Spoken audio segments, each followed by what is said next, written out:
the space between seeing and being. The city before the darkness. The city was completely ordinary before anything changed. That ordinariness would later become the most disturbing part. The streets were busy, but not excessively so. Shops opened and closed. People greeted one another, frowned, hurried along. There were no signs suggesting that this fragile order might collapse. Even the weather was unremarkable, neither warm nor cold, neither threatening nor kind. Armin left his apartment at the same hour every morning. His route never changed. Not out of preference, but habit. Habit was the only thing that kept his mind quiet. He wasn't a psychologist, but he had spent years dealing with human minds. He worked at a small counseling center where people came to talk about anxiety, fear, or sleeplessness. Most of them weren't looking for answers. They were looking to be heard. That day, the first sign was almost laughably simple. A middle-aged woman sat across from him. Her hands were clasped tightly together. Her voice was calm, but unstable. "Doctor, I can still see," she said, "but it feels like I don't understand what I'm seeing." Armin looked up. "What do you mean?" She hesitated. "Everything is there, but it has no meaning." The sentence lingered in Armin's mind, not because it was new, but because it felt disturbingly familiar. After her, a man came who said he couldn't sleep at night because he felt he had lost something, though he didn't know what. Then a teenager who wasn't afraid of the dark, but of light. Armin took notes, asked questions, listened. Everything followed routine. Yet beneath that routine, something was quietly slipping.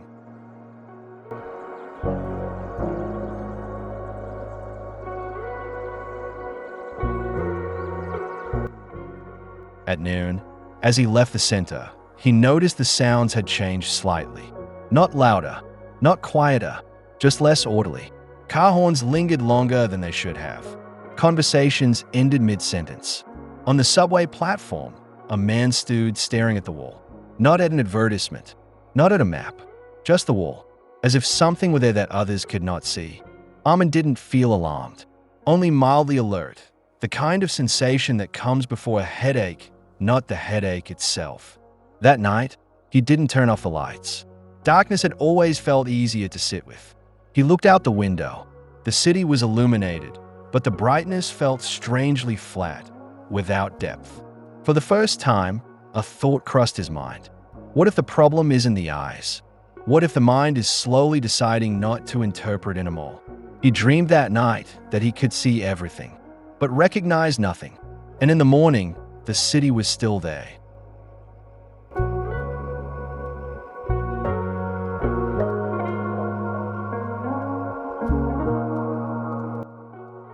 Invisible cracks. Armin woke to a sound that didn't exist. He wasn't sure what had pulled him from sleep. He only knew his heart was beating faster than usual. The room was quiet, its usual quiet. But this time, the silence didn't feel like the absence of sound. It felt more like the sudden removal of something that should have been there. He sat up on the bed and breathed for a few seconds. His mind searched for an explanation, but found nothing to hold on to. He checked the time. It wasn't late. Everything appeared to be in its proper place. In the bathroom mirror, he looked at his own face, more carefully than usual, not searching for a physical change, but to make sure he could still recognize that what he was seeing was himself. On his way to work, the city felt slightly off.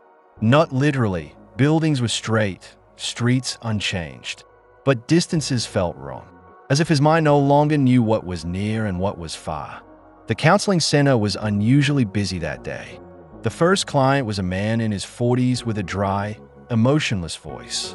"Yesterday," he said, "I realized I called my wife by the wrong name. Not out of distraction. There just wasn't another name in my mind." Armin asked, "What name did you use?" The man shrugged. "I don't know. I just felt it wasn't hers."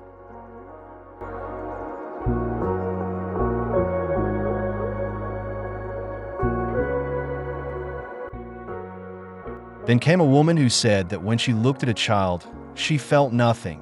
No love, no hatred, not even indifference. "It's like I'm looking at a concept, not a person." The teenager who followed spoke of a nightmare that repeated every night. Everything was clear, but none of it was real. For the first time, Armin stopped taking notes. Between the sentences, a pattern was forming.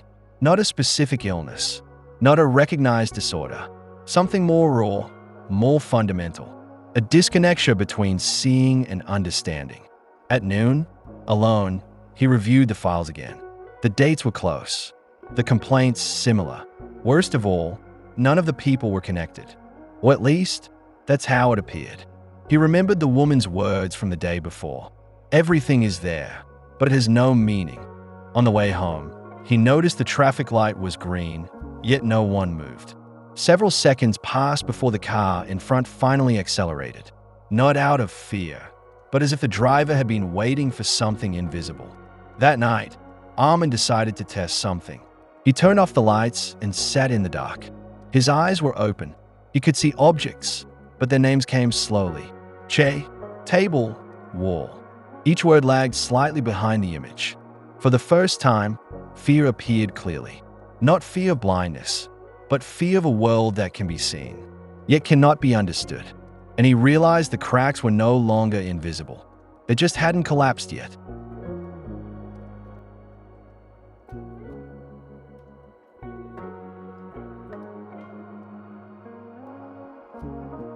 Distortion in the mirror.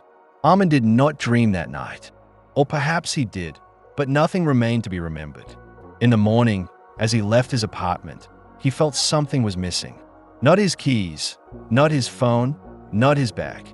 Something more invisible. A feeling like leaving a sentence unfinished and no longer remembering where it was meant to go.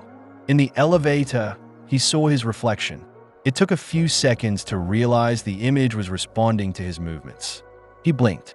The image blinked. He breathed. The image did the same. But the synchronization brought no reassurance. At the counseling center, an unusual atmosphere hung in the air. His colleague spoke more quietly than usual, not out of politeness, but as if sounds themselves could disrupt something. Layla, the referral therapist, approached him. "Do you feel it too?" she asked. "Feel what?" Armin replied. She hesitated. That everything feels like it's pretending. Before Armin could respond, an elderly man entered the room. His file was empty, no name, no history. Only one sentence written in red ink, urgent referral. The man sat down and said without introduction, "I know that I'm seeing, but I'm not sure what seeing means anymore. Can you explain?" Armin asked. The man pointed toward the window. "There's a street out there, cars, people, but none of it has weight. It's like their reality has been cancelled."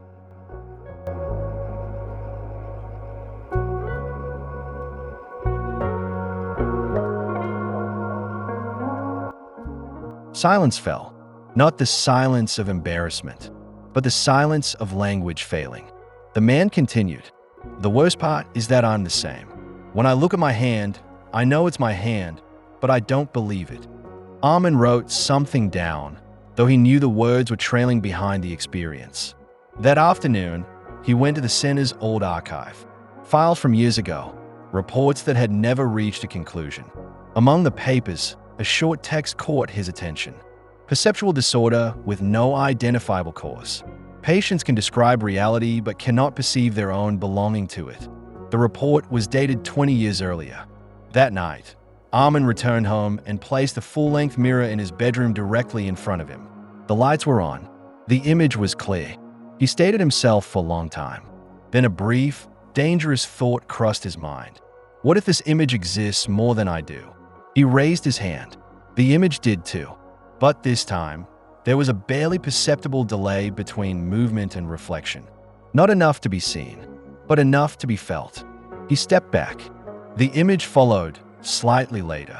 For the first time, Armin was certain the problem was no longer limited to his patients. Something within observation itself had cracked, and when he covered the mirror with a cloth, he understood that fear was no longer about seeing. It was about being recognized.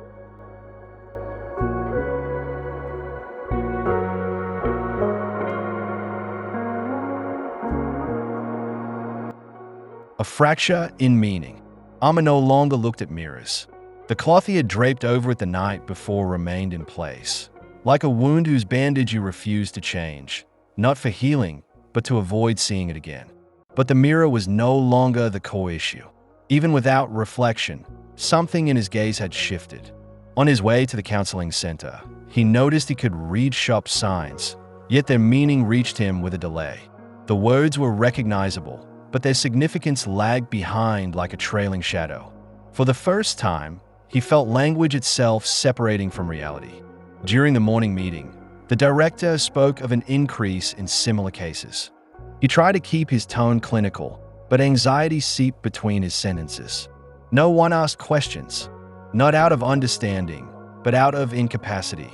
The first client was a woman with a calm face and a precise voice, too precise. "I don't have a problem," she said. "I've just realized my emotions no longer explain my decisions." "What do you mean?" Amin asked. "I can cry without sadness, laugh without joy, even feel anger without rage. The reaction exists, but the reason has been erased." Amin took notes, though he knew he was only recording the surface of something far deeper. Then a young man came in who said every night before sleeping, he whispered the names of objects in his room to make sure they would still exist the next day. "If I don't name them," he said, "I feel like they disappear."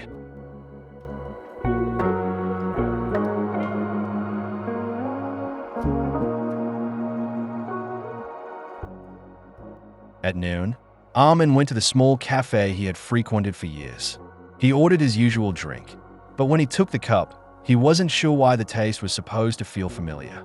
A brief memory surfaced and immediately collapsed, like a film shutting off before the image fully forms. He realized the problem was no longer perception alone. Continuity was dissolving. That night, he returned to the file from 20 years earlier, this time reading it carefully. In the margin of one report, a sentence was written in a trembling hand. "When meaning collapses, reality remains, but it is no longer inhabitable." The precision of the sentence unsettled him. At home, he sat in his chair and turned off the lights. Not as an experiment, but because darkness no longer made a difference. He tried to think of something that belonged to him. A name, a memory, a lasting emotion. None of them held. For the first time, a calm but cold thought entered his mind. Perhaps a human can survive without meaning. But is he still himself?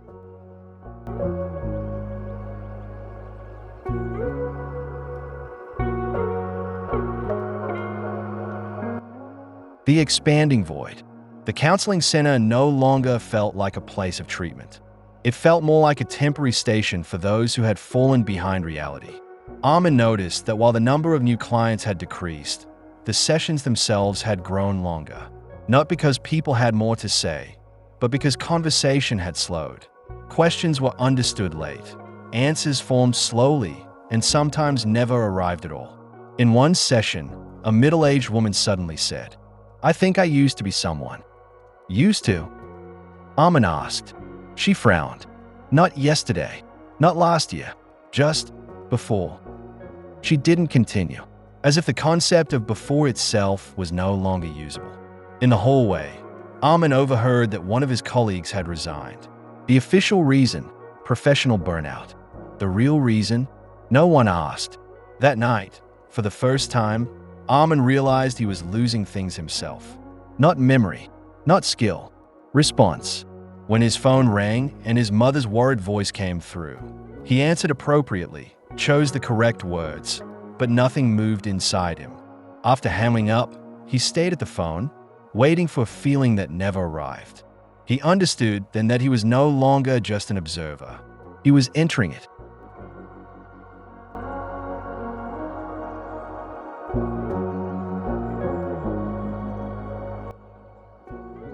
A few days later, an informal meeting was held. The director, 2 psychiatrists, and Armin. The discussion drifted away from diagnosis toward containment. "If this continues," the director said, "we are facing a social crisis, not an individual disorder." One of the doctors said, "People are losing meaning." And Armin, without knowing why, said, "Maybe meaning is retreating." Silence followed. That night, Armin opened an old notebook he hadn't written in for years. He began to write, not to document, but to test. "I am here. The sentence was simple, but when he read it again, he wasn't sure what I referred to. He closed the notebook. For the first time, writing failed to save him. In the quiet of his home, the void no longer felt like absence. It was a presence, vast, calm, and in no need of explanation.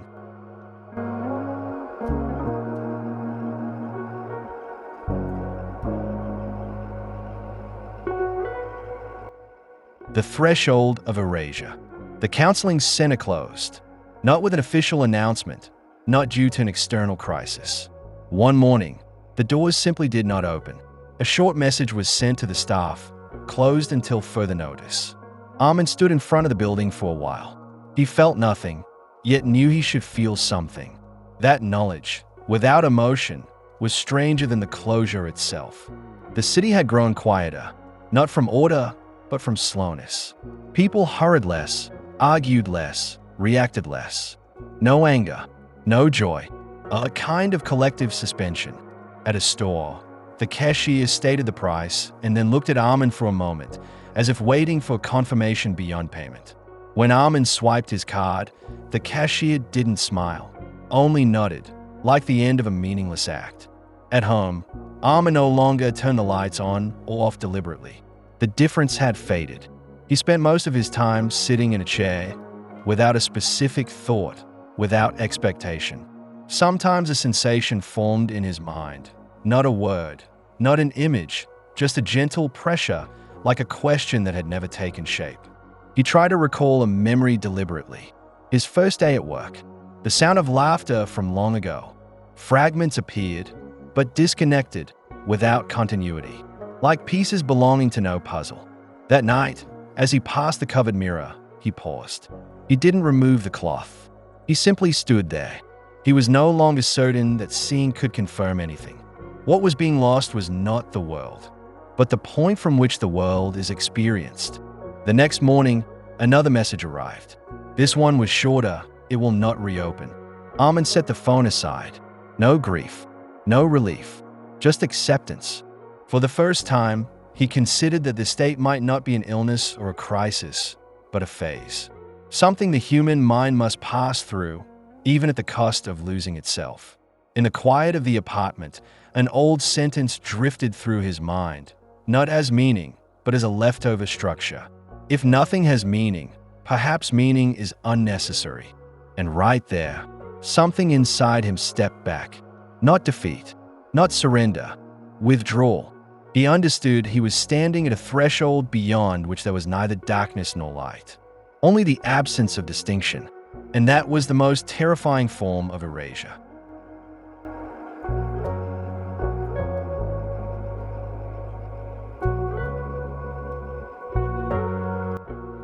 What remains of a human? Morning began with a gentle light, not bright, not dark. Armin woke not with thought, not with emotion, but with presence. He no longer tried to identify things. He gave no names, passed no judgments. He simply existed. And for the first time in a long while, that existence was not empty. He left his apartment. The city was the same, but no longer something to be understood. People walked, paused, breathed. Not better, not worse. Just continuing. He sat in a small park. He heard the sound of leaves, not as music, not as meaning, just sound. For a moment, an image of himself appeared in his mind. Not in a mirror, not in memory. An image without claims. Neither the former self nor the lost one. Something simpler. He realized what had collapsed was meaning as a foundation. What remained was the ability to exist without interpretation. Perhaps humans do not always need to know. Perhaps sometimes continuing is enough. Armin stood up, not with a goal, not with grand hope, but with something small and alive, movement. And that was enough. Not to save the world, not to restore meaning, but to remain.